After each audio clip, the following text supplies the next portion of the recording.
11 de março de 2011. São 14 horas e 46 na costa nordeste do Japão. Uma sexta-feira normal. As crianças estão na aula. Os pescadores recolhem as redes. Os funcionários dos escritórios de Sendai terminam as reuniões da tarde. Na usina nuclear de Fukushima, os técnicos monitoram os reatores com a rotina de sempre. O Japão é o país mais bem preparado do mundo para terremotos e tsunamis. Tem os maiores muros de contenção do planeta. Tem sistemas de alerta que funcionam em segundos. Tem protocolos de evacuação treinados desde o ensino fundamental. Se tem um lugar no mundo onde um tsunami não deveria conseguir causar uma catástrofe, esse lugar é o Japão. Às 14 horas e 46, o fundo do Oceano Pacífico se move. Um terremoto de magnitude 9,1 sacode a costa nordeste de Honshu, a ilha principal do Japão. É o terremoto mais poderoso que o Japão já registrou. E o quarto mais poderoso do mundo nos últimos 500 anos. A ilha inteira se desloca 2,4 metros para o leste em questão de segundos. O eixo de rotação da Terra se move 10 centímetros. Os dias ficam 1,8 milissegundos mais curtos. Nos escritórios de Sendai o povo se agarra às mesas. Nas escolas os professores cobrem as crianças debaixo das carteiras. Na costa as sirenes de tsunami começam a soar imediatamente. O sistema funciona. Os muros de contenção estão lá. Os protocolos são ativados. Tudo está preparado para isso.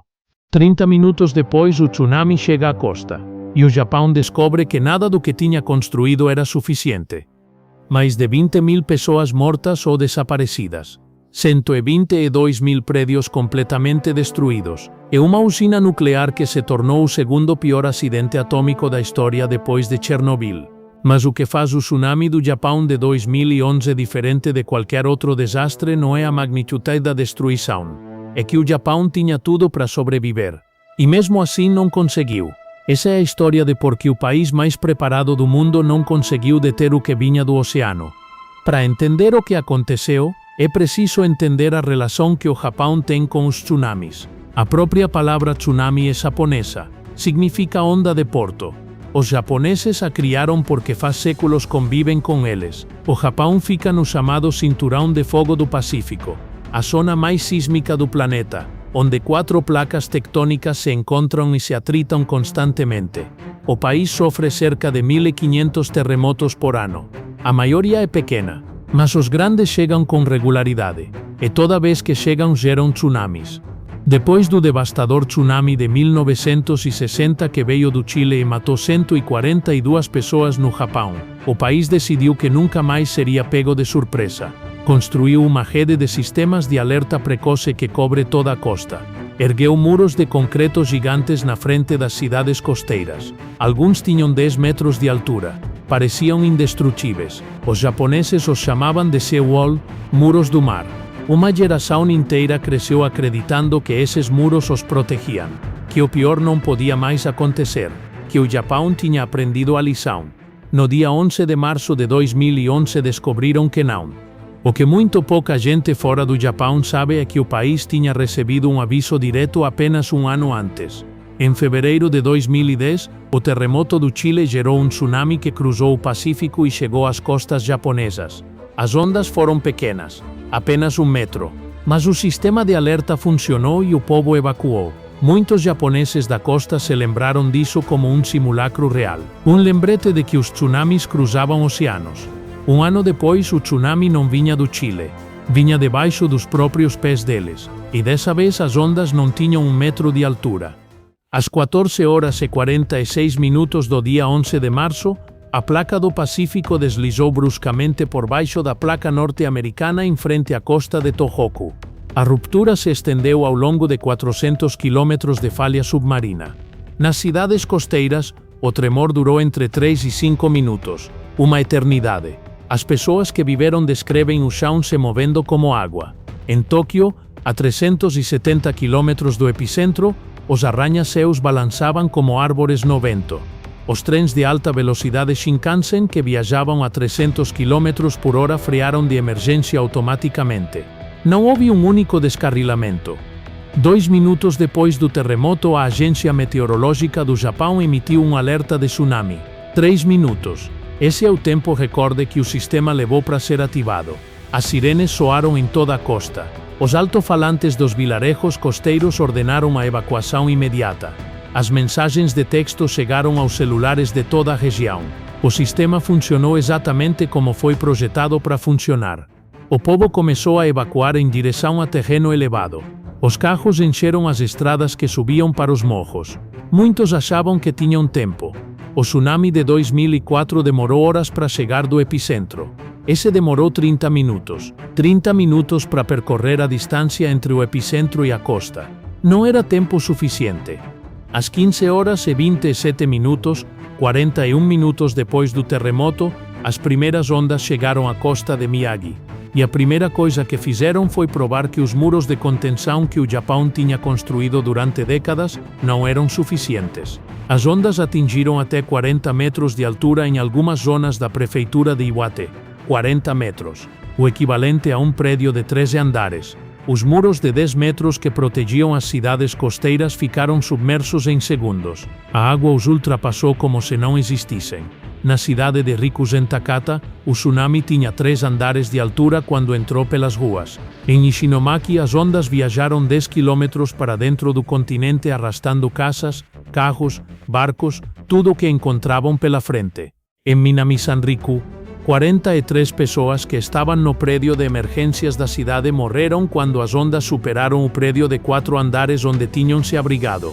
A responsável pelas comunicações do prédio, uma jovem chamada Miki Endo, continuou transmitindo pelo megafone ordenando que o povo evacuasse até que a água a arrastou. Tinha 25 anos. A voz dela foi a última coisa que muitos ouviram antes de o tsunami chegar. Em 30 minutos, 670 quilômetros de costa japonesa foram arrasados. 122 mil prédios destruídos completamente. Mais de 230 mil veículos destruídos. 4,4 milhões de lares sem luz. Mais de 20 mil pessoas mortas ou desaparecidas. E o tsunami ainda não tinha terminado. Entre os depoimentos dos sobreviventes tem um que resume melhor do que qualquer dado a brutalidade daqueles minutos. Um homem chamado Susumu Sugawara era pescador na ilha de Kabushima quando chegou o terremoto. Tinha vivido a vida inteira na costa. Sabia o que significava um terremoto daquela magnitude. Em vez de subir para terreno elevado como ordenavam as sirenes, fez o contrário. Desceu até o porto, subiu no barco e navegou o mar adentro a toda velocidade. Sabia que um tsunami em mar aberto é quase imperceptível. Que o perigo real está na costa quando a água chega em águas rasas e a onda se eleva. Chegou ao mar aberto bem quando o tsunami passou por baixo do barco. Sentiu uma onda suave de apenas 1 metro. De lá, a vários quilômetros da costa, viu a linha do horizonte mudar de cor. Viu a água avançar sobre o próprio vilarejo. Quando voltou horas depois, o porto onde tinha estado o barco minutos antes tinha desaparecido. A casa dele também. Mas ele estava vivo, porque conhecia o mar melhor do que os protocolos. E aqui vem a parte que transformou a tragédia do Japão em algo que o mundo inteiro acompanhou com terror por semanas. A 65 quilômetros ao sul de Sendai ficava a usina nuclear de Fukushima Daiichi, uma planta com 6 reatores que produzia 40% da eletricidade da região de Tóquio. Quando o terremoto chegou, os reatores se desligaram automaticamente como previsto. Os sistemas de segurança funcionaram perfeitamente, mas para manter os reatores frios depois do desligamento eram necessárias bombas de refrigeração. E essas bombas precisavam de eletricidade. O terremoto tinha cortado o fornecimento elétrico externo. Para isso existiam os geradores de emergência. Grandes geradores a diesel instalados nos porões da planta exatamente para essa situação. Quando o tsunami chegou a Fukushima com ondas de 14 metros, inundou os porões da planta. Os geradores ficaram submersos, se apagaram e os reatores começaram a esquentar sem controle. Durante os dias seguintes, o mundo inteiro olhava para o Japão com o mesmo medo. Os reatores 1, 2 e 3 sofreram fusão parcial do núcleo.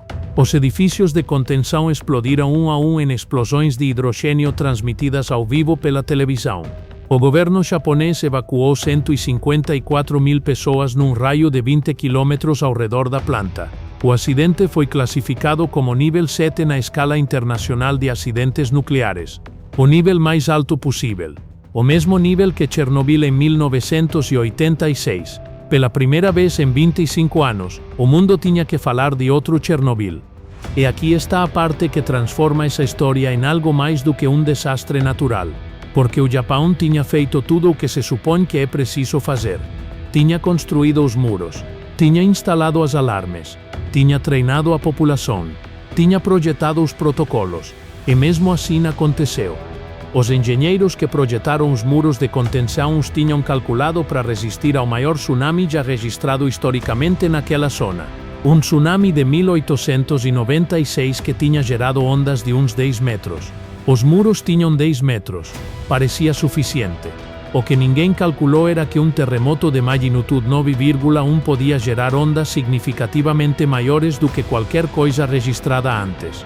Os geradores de emergência de Fukushima estavam nos porões porque assim os tinham projetado os engenheiros americanos que construíram a planta nos anos 60, seguindo os padrões de uma zona sem tsunamis. Ninguém nos moveu. Ninguém nos protegeu.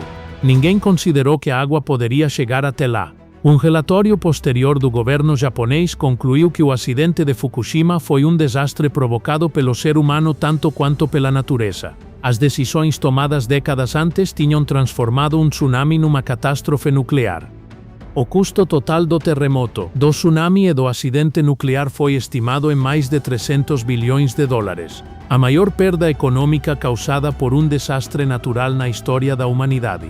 Mais de 27 mil pessoas continuam evacuadas da zona de exclusão nuclear ao redor de Fukushima ainda hoje, 15 anos depois. Algumas nunca poderão voltar para suas casas.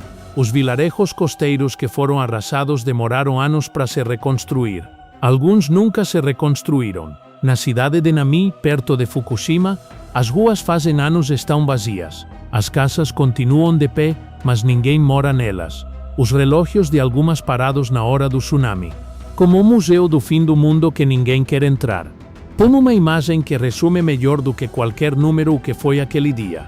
Na cidade de Kesenuma, um barco pesqueiro de 330 toneladas chamado Kyotoku Maru foi arrastado pelo tsunami quilômetros para dentro do continente e ficou encalhado no meio de uma área residencial. Cercado de casas destruídas, com o casco enferrujado, o barco ficou lá por anos como um monumento involuntário à força da água. Finalmente foi desmontado em 2013, mas durante 2 anos, qualquer que passasse por aquela rua podia ver um barco de pesca do tamanho de um prédio no meio do que tinha sido um bairro tranquilo.